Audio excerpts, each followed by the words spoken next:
All right, guys, this is a moment we've been waiting for, April's giveaway.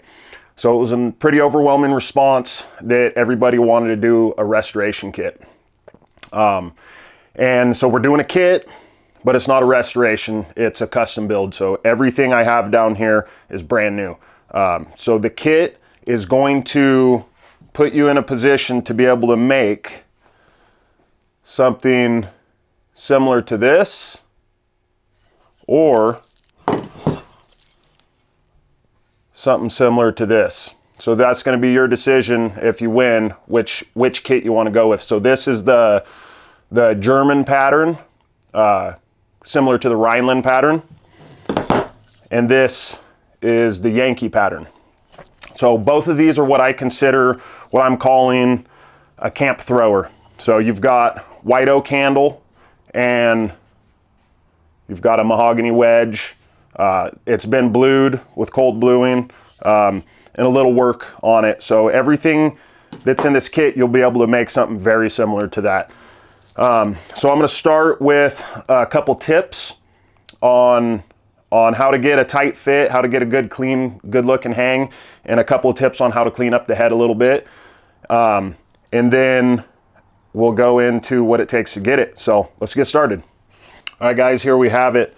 So the kit is going to consist of your choice of handle, white oak or hickory, mahogany wedge, some 120 grit sandpaper, and some 400 grit sandpaper, 4-in-hand file rasp combination, 2 ounces of raw linseed oil, and 2 ounces of boiled linseed oil, and either a Yankee brandy head or a German style Rhineland pattern brandy head. Whoever wins this, if you don't have, say, a C-clamp or a vise or something, and you need something to stabilize this, I've got some extra stuff sitting around. So let me know if you need something like that. But this is pretty bare bones. But everything here should, minus a saw, a hand saw, everything here should get you to be able to put together something like this. Oh, gun bluing. This has been blued. I'm not shipping out gun bluing. So that's something that if you do want to go with the gun bluing, you're gonna have to pick that up yourself. So you'll be able to achieve something like that, which is a sweet little thrower. I've been throwing one similar to this a lot and I really like it. Oh, I forgot. I can't pick it up. Bevel gauge. So on that note, on the geometry of the bevel, these heads, I haven't touched these heads. I've done absolutely nothing to these. And these heads are coming in right about, oh, that clear sure doesn't help seeing it, but they're coming in right about 20 degrees. The reason why I'm calling these a camp thrower is because it's not so thin that you can't do, basic camp chores with it, but it's still super thin, thin enough to stick in the target without really having to grind this down. Now, of course, you could grind that down and thin that out a whole bunch, but that's not what I had in mind when I started putting these things together. And you win, it's yours, do whatever you want. So a couple of things to note. Okay, you see that little hump right there? So that's a forging mark. There's another little blip right there. And then this side seems to be a little sharper. So I just clean them up real quick. Everything you should be able to do with that file, rasp 4-in-hand. So to put it into perspective, this is what it gets worked down to, after I strip the paint. I smooth out the edges, I get those forge marks off, and then I'll put just a slight bevel. You shouldn't be pounding on anything hard with this, but shit happens, so I clean that up a little bit. You will notice, so they laser cut the name through the paint, and it leaves just a faint mark that says Prandy. Now, once you gun blue it, you can barely see it. You really, I mean, you have to look to see it. So I'm okay with that, so that we still get the, you know, the rough forge marks. So, and then these marks here, I'm assuming they're using like a 40 grit to clean up the cheeks and the bit. And then I just put a quick edge on it, and it sticks. It does nice. It does well. So the Rhineland head really doesn't have anything that needs to be cleaned up. The thing that I do not like about the Rhineland head, you see how you have this nice curve? Well, then this is straight. So that kind of gets me a little bit, but you know, for what it is, I'm very happy with it. A couple things, these things have the same eye. So a couple things that you'll notice, you see right here, there's a little bevel on this side, and there is also on this side. So what that does, and I'm not changing anything with that on the ones that I'm doing, but what that does is you can see the slightest gap, and it looks like the fit isn't as tight as it should be. See that little gap? The fit's solid all the way through here. It's just in the forge. So one of the things that you can do is just make sure that that's seated down as far as you can. I will say these heads and these handles, this handle I designed specifically for this head. There's 2 millimeters of width extra here. So if you start shaping this down, you only have 2 millimeters before it doesn't fill out the whole inside of the eye. Now the width, of course, you know, oh, you know what? I'll shape this up. I'll rough it in for the winter. And there's still going to be some work to be done. So there's a few things, you know, there's some rough spots. It's going to need some sanding. I do run them in the octagon. I feel it gives me a known point. Each one of these ridges gives me a known point in my hand. So when I'm throwing them, I get the exact same grip every time. Now, you could take the foreign hand and really work that down into a rounded handle if you don't like the octagon. And that's something that you could do after, you know, you could put the sandpaper on it, get it cleaned up, get these sharp edges sanded down so it fits nice, and you might just find out that you like that. I certainly do. So so this one's kind of, you know, a good example to show some of the bevels on the pole there and cleaned up. I mean, you could, if you were just throwing it, you could just leave it like that. The paint on these, most of the time on axe heads, I find the paint takes about 12 to 24 hours with, what is it, citrus strip, the gel stripper, paint stripper.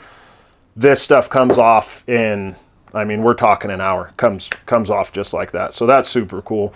All right, so we've got the Nicholson foreign hand, little rasp file combo. So, you know, you got these teeth on this rasp. That'll make pretty quick work when you're shaping, when you're seating that head on here, when you're getting the fit on there. So that's a good little tool. You can sharpen the bit, but I mean, look at that. That doesn't need much. It really doesn't need much. It's really close. I mean, that's so close you could just hit that with some sandpaper.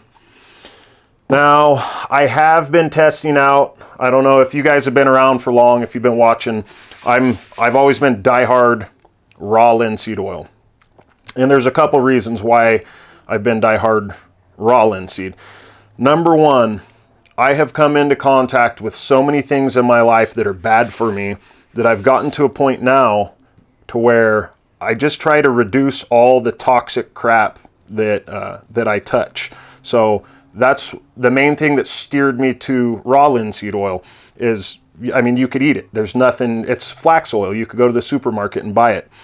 And then once I started working with it, I realized that the raw linseed oil penetrates the wood way deeper, and it doesn't set up in 24 hours. So you can just put layer after layer after layer, and you're getting some serious penetration out of it, which is really good when you're trying to soak the eye.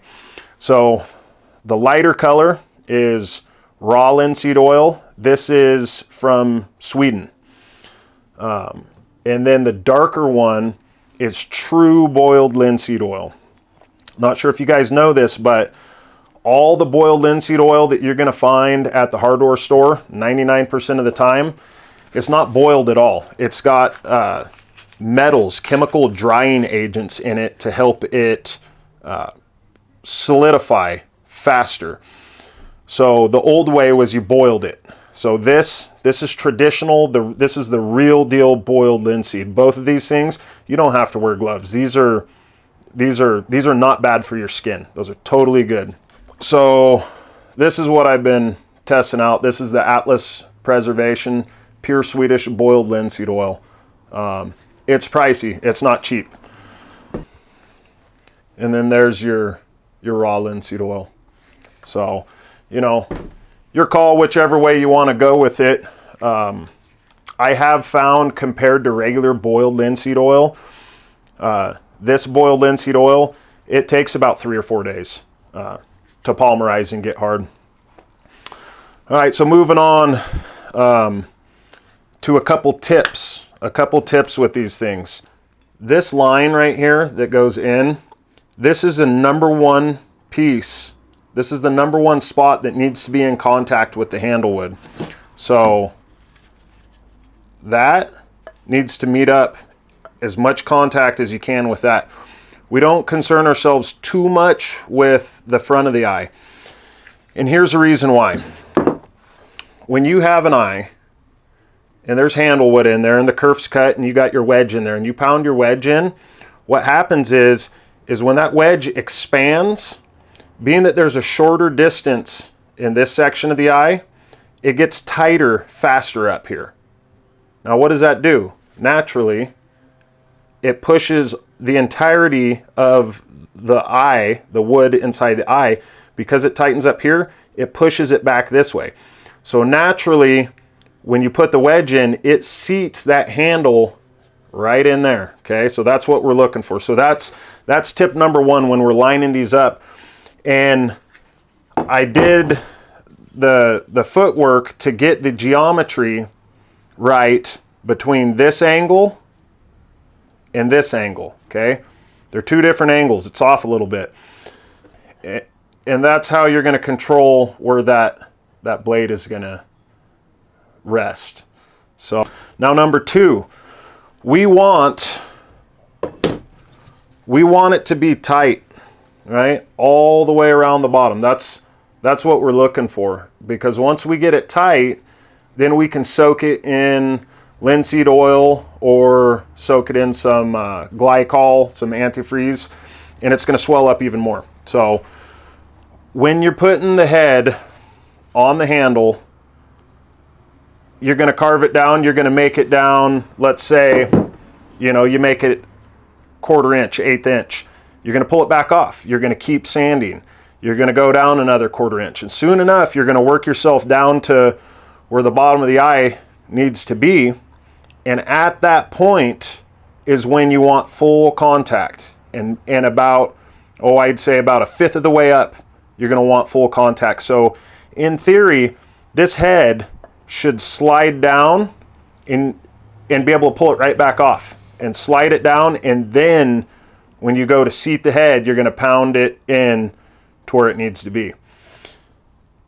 The wedge will do the rest of the work to put the sides in contact up higher.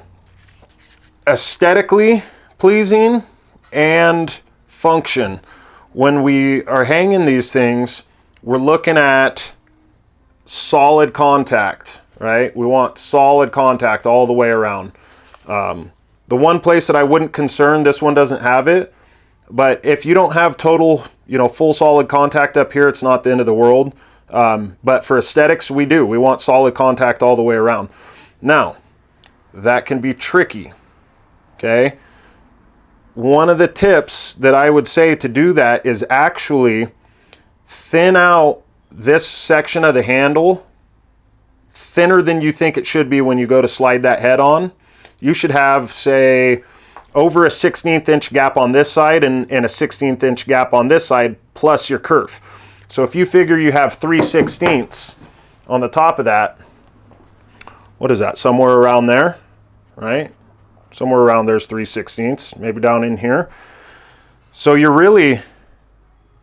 need to leave room for the wedge to push that over. Because this is white oak, this is hard. So you got to pound that in, and you don't want to crack your wedge. So I like to thin, I don't know, I'd say, about a 1/4 inch down from the top. I like to have it thinned, and you'll look at it and it'll look loose. And then once you pound that wedge home, you'll get that full contact. So let's see, what other tips? We covered, and I'm going to touch on this again. This head, when I fitted this head to this handle and that handle and every other axe I've done in the past couple months, this head will go on and off this handle probably 20 times before I send it home for its final hang to hang it. So once you pound that wedge, it's stuck, it's on, man. You're going to have to drill that out. You're probably going to ruin the handle. So take your time. It goes on and off. Get that fit right. It'll look good. We won't cover any sharpening stuff, but I will say 120 grit, 400 grit, you'll get these things sharp enough with that if you're so inclined. I don't have an example of any heads with just an acid bath, which I think is what I'm going to do with this one. So I may throw that in. Now, again, if there's something that you guys need, whoever the winner is, and you don't have it, once you win, you just let me know, and I'll send something. So you'll notice this one doesn't have that angle cut in it, and I'm not sure if we went over this, but cutting that out when you're throwing, it helps so that doesn't catch and send the axe off. It's not necessary. You could leave it just like this. So, all right, guys, the bread and butter. What does it take to win? So, first off, hit that subscribe button. Second off, leave a comment, and in that comment, tell me the combination that you think is the best. Tell me which one you like. Say whatever you want in the comments. That's all fine.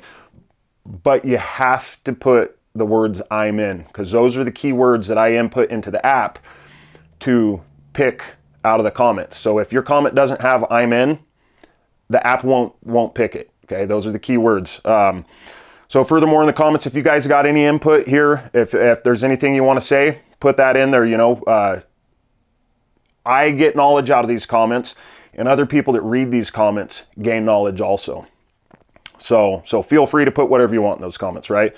And then, hit that thumbs up if you like it. That helps the channel out a ton.